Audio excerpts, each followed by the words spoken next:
to Ohio too. Lawyers for Springs Church will be back in court this morning for a rare Saturday hearing. They are making the case for drive-in church services, which are currently banned as gatherings over 5 people under the province's code red health orders. The church and its pastors have already been fined more than $32,000 for breaking the rules. Kara Zwedel is with the Canadian Civil Liberties Association. The courts are a little more willing to hear these cases and to hear them quickly. I think that's a good thing for everyone. She says the church needs to show that its charter rights are being violated, and the province needs to explain why its rules are necessary. Another drive-in church service is scheduled for 6:30 tonight. Chief Justice Glenn Joyal will have to make a decision on whether the church should be able to proceed without the threat of any more fines. Some felt that it was genuine. Former NBA Rex Chapman and Paul Stanley of KISS both tweeted Pallister's clip. It showed Pallister at a news conference on Thursday, pleading with people to stay home and stay apart this Christmas.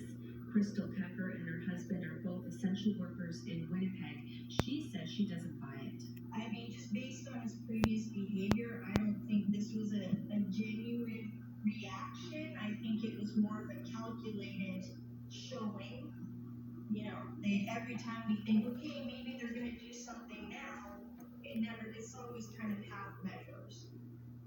Pallister's emotional plea comes only days after a poll suggested he's the least popular premier in Canada.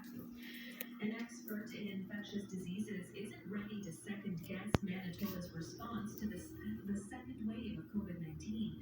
Data released yesterday showed the province had already exceeded its worst-case growth rate back in early October. But instead of going into code red then, health officials opted for orange restrictions.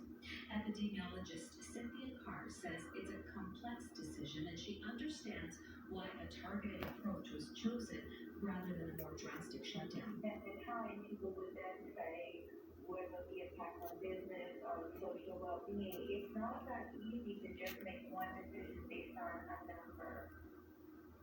Dr. Brent Bruson said hindsight is 2020 and noted that orange restrictions were successful when cases spiked in the Prairie Mountain region. No matter who is first in line for the COVID-19 vaccine, health experts say some people will find the decision hard to accept. Michelle Drieger is a professor in the Department of Community Health Sciences at the University of Manitoba. She says governments must be clear about the reasons for giving some groups priority over others. She says research has shown that making the vaccination program as